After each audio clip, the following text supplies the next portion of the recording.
Have you ever wondered why Japan, a country of 123 million people, feels so empty when you venture outside its major cities? Have you ever looked at a population map and noticed that nearly everyone seems to live in a single, narrow line stretching across the country? And here is the question that gets to the heart of it.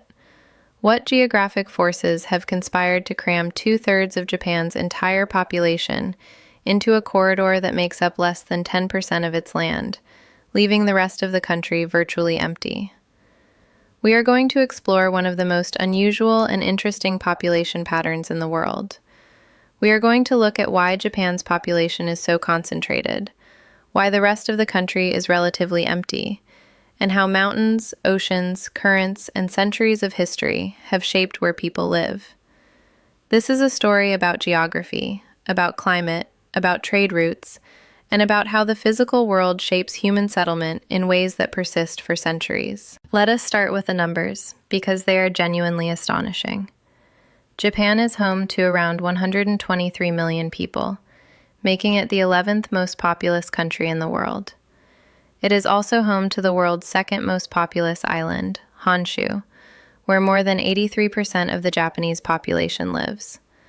That is over 102 million people on a single island, which is more than the entire population of Germany or France. But when you look beneath the surface, you see something even more striking.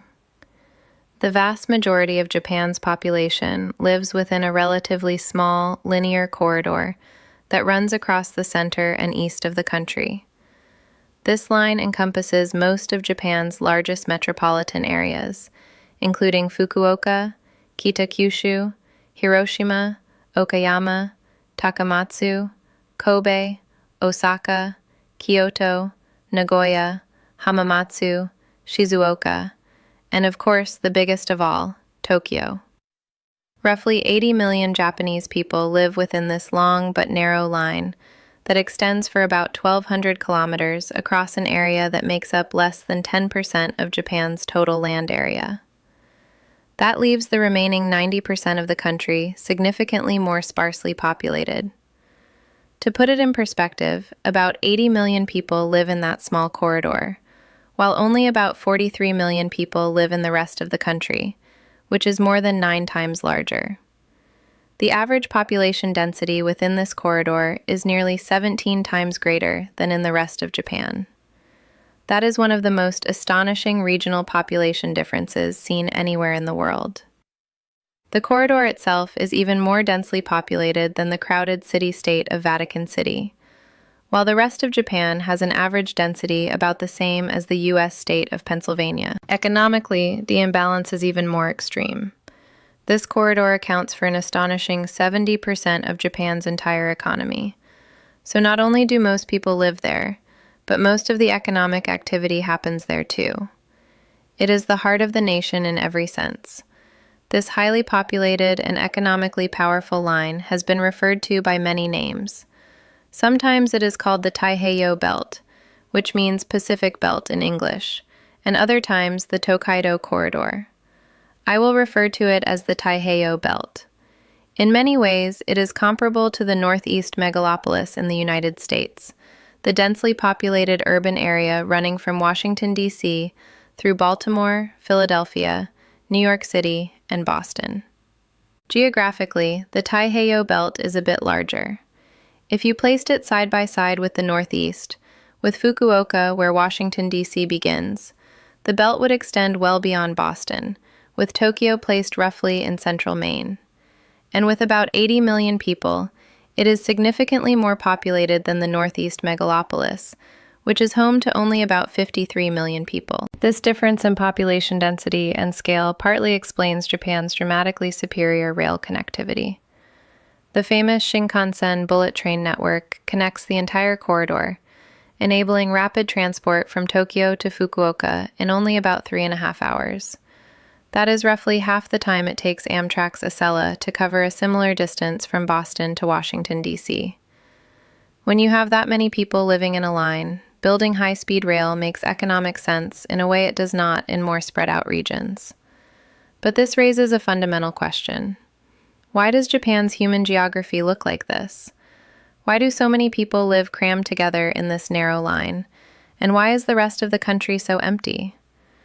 The answer lies in a combination of physical geography, climate, ocean currents, and historical developments that stretch back centuries. First, look at a topographic map of Japan's elevation. Japan is one of the most mountainous countries in the world, with about 73% of its total land area covered by mountains. That leaves only about a quarter of the country suitable for significant human habitation in the few scattered areas of flat land where urban development is easier and more affordable. Since ancient times, this has restricted the Japanese people to living in close proximity to each other, along coastal plains and across the few flatter areas in the interior. There are pockets of flat land found all across the country, from the west to the east, from the north to the south. But you will notice that the Taiheiyo Belt follows what happens to be the three largest continuous areas of flat land anywhere in Japan. The Kinai Plain encompasses the cities of Osaka, Kobe, and Kyoto. The Nobi Plain encompasses Nagoya, and the largest of all, the Kanto Plain, encompasses the megacity of Tokyo. All three of these plains also have large rivers flowing through them, making them ideal centers for agriculture and supporting large populations. The Nagoya metropolitan area, crowded within the Nobi Plain, is Japan's third largest metro area, home to more than 9.3 million people. The Osaka metropolitan area, within the Kinai Plain, is the second largest, home to more than 19.3 million people. And the Tokyo metropolitan area, within the Kanto Plain, is the largest not only in Japan, but in the entire world, with more than 41 million people living there today. That is more than double the population of the New York City metropolitan area. Collectively, these three plains alone are home to nearly 70 million people, most of the population within the whole Taiheiyo Belt, and indeed more than half of the entire national population. They have been the major population, economic, and political centers in Japan for centuries, dominating the rest of the country. But it is not just that they are the largest areas of flat land. The western side of Honshu, facing the Sea of Japan, has some flat areas too, but none are as large, and they have multiple other disadvantages that have always made them less attractive places to settle. For one thing, the Pacific side of Japan was blessed with significantly larger, deeper, and more useful natural harbors. Almost miraculously, Japan is home to not one, but two of the most incredible natural harbors anywhere on the planet. Harbors that are simultaneously huge, deep, exceptionally well sheltered, and directly connected to large flat hinterlands that can support huge adjacent population centers. I am talking about Tokyo Bay and Osaka Bay, which, of course, are directly connected to the huge flat Kanto and Kinai plains. Tokyo Bay, in particular, is so comically overpowered from a commercial trade perspective that it alone handles around 350 million tons of seaborne cargo annually, comparable to the entire maritime trade volume of Italy combined. Think about that. One bay in one city handles as much cargo as an entire European country. While not quite as exceptional, Ise Bay, which connects to the Nobi Plain where Nagoya sits, is also world-class, being huge, deep, and fairly well sheltered, with the huge Nobi Plain directly adjacent. These three world-class natural harbors, just so happening to connect to the three largest flat plains, made them even more obvious centers to settle in order to capitalize on commercial trade and naval potential. The combination of flat land for building and deep water for ports is a geographic gift that few places on Earth possess. But beyond these three, the Pacific side of Japan has many other excellent natural harbors as well, including Kagoshima and Nagasaki bays on the Pacific-facing side of Kyushu, and Hiroshima Bay on Honshu. The western Sea of Japan facing side of Honshu, by comparison, is nowhere near as jagged. It is significantly smoother, and as a result, it has nowhere near as many useful natural harbors and ports as the Pacific side. The only notable harbors on that side are Mikuru Bay and the port of Niigata, but both are tiny fractions of the size of the massive natural harbors on the Pacific side, like Tokyo and Osaka bays. And neither is connected to a large flat plain in the interior that can support millions of people nearby to sustain trade. The Sea of Japan side of Honshu and the entire northern island of Hokkaido simply have nowhere near as ideal natural harbors to utilize for trade and commerce, on top of nowhere near as large plains to build cities in, compounding other disadvantages that make supporting huge populations even more difficult. And to make the Pacific side even more advantageous, it also has the Seto Inland Sea, which is, without coincidence, placed directly in the center of the Taiheiyo Belt. Because Japan's landmass is so mountainous, the islands have an abundance of water. But the dearth of flat land also means that nearly all of the rivers running through the interior are rough and full of rapids and waterfalls, making them completely unsuitable for interior navigation and trade. This is made even worse by the fact that most of the rivers do not even connect to each other. You cannot build a canal system when the terrain is that rugged. But what Japan does have that more than makes up for the lack of navigable rivers is the Seto Inland Sea, the largely enclosed body of water protected from the rest of the Pacific between the main islands of Honshu, Kyushu, and Shikoku. Between these main islands, there are only 4 narrow straits that connect the inland sea with the greater Pacific, which makes its water significantly calmer than anywhere in the surrounding ocean. While the tidal currents within the 4 narrow straits leading into and out of the sea can be strong and complex, the rest of the sea is exceptionally navigable, and it blesses Japan's geography with one of the largest internal seas for navigation and trade that can be found anywhere in the world. To give you just a sense of the Seto Inland Sea's scale, if you placed it over the northeast coast of the United States, it would stretch from Washington, D.C., beyond New York City, into southern Connecticut. That is a massive body of protected water. There are also around 700 separate, smaller islands that can be found dotted all across the Seto Inland Sea, several of them complete with their own incredible, deep natural harbors that provided abundant, safe anchorage and stopovers for ships during storms, which made the whole body of water perfect for early maritime trade during the ancient and medieval eras.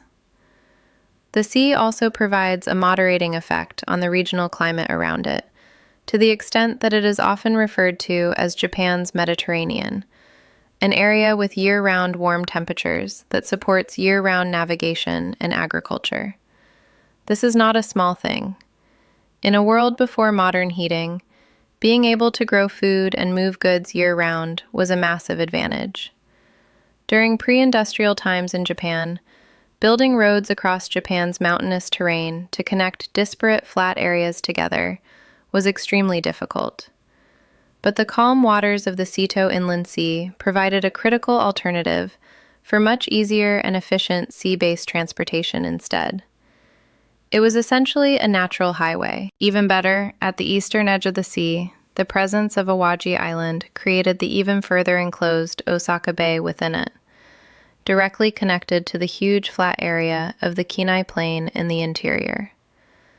Thus, from early on within Japan's history, the Seto Inland Sea became the critical maritime trade artery that connected the Kinai Plain in the Osaka Bay and all the other areas around its shorelines, with the rest of Honshu to the east, including the Nobi and Kanto plains with their own ideal harbors, and with mainland Asia and Korea further to the west. All of this huge trade volume flowing through it transformed the Seto Inland Sea into the wealthiest area of Japan for centuries, which encouraged settlement around it, and which, in particular, directly contributed to the massive population growth in the Kinai Plain that gave rise to Japan's early political center in Kyoto, and what eventually became the megaport city of Osaka. For centuries, it was Osaka that was the economic epicenter of Japan, because of all of these advantages. And by the time of the Tokugawa Shogunate, all of Japan's feudal lords, known as daimyo, had established an office in the city that was known as Osaka Yashiki, which was among the earliest forms of banks in Japan, further reinforcing Osaka's early importance. And by the time of the Industrial Age, the other cities around the inland sea, like Kobe, Okayama, Takamatsu, Fukuyama, Hiroshima, and Kita Kyushu, all developed into major industrial, shipping, and naval centers as well, carrying over the Seto Inland Sea's importance into the modern era, and further solidifying the population concentration within what would become known as the Taiheiyo Belt that runs directly across it. After the Tokugawa shogun had managed to largely unify Japan in the early 17th century, the shogun decided to establish the seat of his power away from the historical imperial capital at Kyoto, towards the east at Edo, within the larger Kanto Plain. This was one of the most profound impacts on Japan's human geography and population pattern that has ever happened. The shoguns relocated their administrative center to Edo, which would later be renamed Tokyo during the 19th century, in order to distance themselves from the emperor and Japan's traditional nobility in Kyoto, so that they would not be overshadowed by them. They also saw the potential for rapid urban development in the large and expansive Kanto Plain, that was still fairly underdeveloped by the time of the early 17th century. At that time, Edo was nothing but a small castle town that was probably only home to a few tens of thousands of people. But within only a century of Tokugawa shogun rule, with Edo as their de facto capital, by around 1700, its population had exploded to more than 1 million people, which transformed it from a small town into one of the largest cities in the world, within only a couple of lifetimes. That kind of growth is almost unprecedented. Fueling this enormous growth of people in Edo and the Kanto Plain, and elsewhere along the modern Taiheiyo Belt during the Tokugawa era, was the shogunate's centuries-long policy that was known as Sankin Kotai, which required all of Japan's feudal lords, or daimyo, to alternate living between their domain and Edo every other year. The hundreds of daimyo at any given time in Japan were forced by this policy to maintain a lavish residence, both at their homes and in the shogun's capital at Edo. And every other year, when the daimyo moved back and forth between them, they were forced to undergo expensive and lavish processions with their full entourages. For the shogun, the policy was a deliberate strategy to force the daimyo and their families into a state of surveillance in the capital, while the extreme financial burden of maintaining lavish mansions in both locations and moving back and forth between them every other year was both time and money that they could not spend on plotting to overthrow the shogun. Their frequent travel back and forth with their full entourages also incentivized road building and the development of inns and other facilities along the routes they took, which helped generate early economic activity along them. Over time, 5 primary routes were developed that the daimyo took between their domains and Edo, and the most used route out of all of them falls directly along the Taiheiyo Belt today, between Edo and the old imperial capital at Kyoto, which meant that this route became rapidly economically developed across the Tokugawa era into the 19th century, and was already the most developed part of the country, leading into the era of industrialization that accelerated its growth even further. Another major key to the puzzle that influences the location of Japan's population across the Taiheiyo Belt today is the presence of ocean currents, which dramatically influence Japan's regional climates. From the south, the Kuroshio Current functions in a similar manner to the Gulf Stream in the North Atlantic, carrying warm waters from the Philippines northward along the eastern shores of Japan. This current brings warm and moist air along with it, which highly contributes to the mild winters and humid summers that are experienced in Kyushu, Shikoku, and southeastern Honshu, basically immediately along the Taiheiyo Belt. And it is what keeps Tokyo in particular relatively warm for a city at its latitude.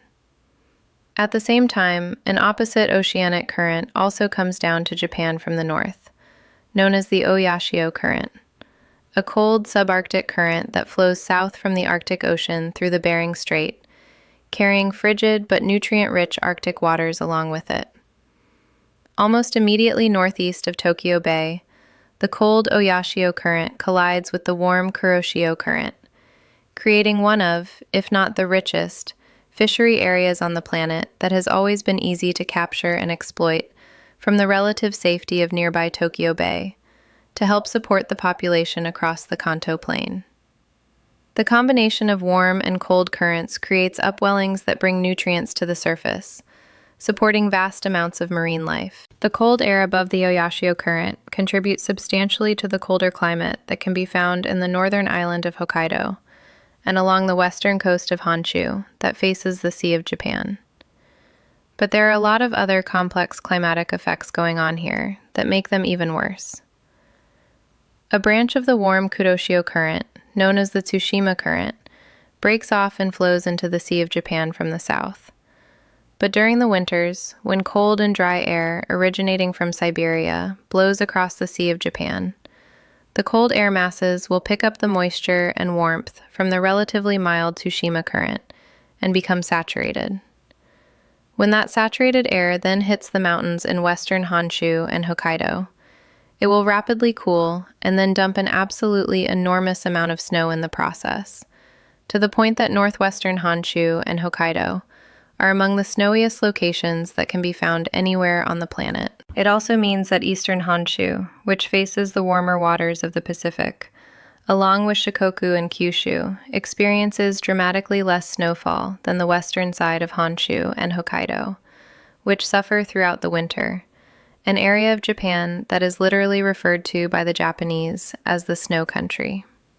From a North American perspective, the climate found in Hokkaido is more similar to the area around Lake Ontario, like Toronto, Buffalo, and Rochester. The northern and western sides of Honshu are generally more comparable to coastal New England and the mid-Atlantic, while the eastern side of Honshu, along with Shikoku and Kyushu, is much warmer and rainier and is more comparable to Georgia and South Carolina. Northwestern Honshu is so snowy because of this effect during the winter that the city of Aomori in the north of the island holds the distinction of being the snowiest major city in the world.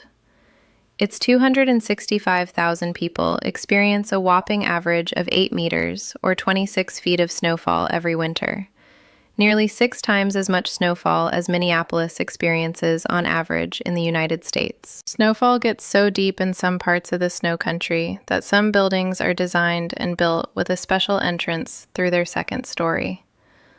All kinds of special infrastructure considerations have to be made in the snow country. Residents have to remove the piles of snow that accumulate on their roofs in order to prevent their weight from crushing and caving in. Streets are often lined with covered sidewalks to make sure that residents can still get around in the winter. Streets are equipped with sprinklers that deploy warmer groundwater to keep them passable by melting snow. And in some towns, people even used to tunnel paths through the snow in order to get to each other's homes. All of this means that development in the snow country is just more expensive and time-consuming than it is elsewhere in Japan. And thus, when you put this all together, it is pretty easy to see why the area that became the Taiheiyo Belt is by far the most densely populated part of the country, and why it has been for a very long time now. The Taiheiyo Belt has the advantages of the Seto Inland Sea, for a large, calm, and easily navigable body of water to facilitate trade, movement, and commerce. It encompasses by far the best natural harbors that can be found in the islands, and some of the best anywhere in the entire world, like Tokyo and Osaka bays, both of which are directly connected to large, flat hinterlands in the Kenai and Kanto plains, with another world-class harbor at Ise Bay in between them, connected to another large, flat hinterland in the Nobi Plain, which enabled a sort of leapfrogging ability for ships early in history to travel between them using the Seto Inland Sea that established early modern Japan's commercial superhighway. It has by far the milder climate in Japan compared to the western Sea of Japan side of Honshu, which gets buried by snow during the winter. And it is also closest to what is arguably the richest fishery in the world, off the coast of eastern Honshu, where the warm Kuroshio and cold Oyashio currents clash together. One of the very few notable cons of the Taiheiyo Belt on the Pacific side of Japan, from a geographic perspective, is that it is also located across the most natural disaster-prone area of Japan as well, which experiences more damaging earthquakes and tsunamis than anywhere else in the country does, due to the locations of the Japanese archipelago's subsurface fault lines and the coastline's exposure to the vast open Pacific on this side. But these natural disasters are sporadic enough that the numerous advantages of concentrating within the Taiheiyo Belt have repeatedly outweighed them across the centuries and been decisive. And that, in a nutshell, is why Japan's population exists where it does today. If you found value in this deep dive, if it made you think differently about geography, population, and the forces that shape where we live, make sure you like this video, subscribe to infographics, and share it with someone who needs to hear it. Understanding the world around us, the physical forces that have shaped human settlement for millennia, helps us understand not just where we are, but why we are there. Thank you for watching, and I will see you in the next video.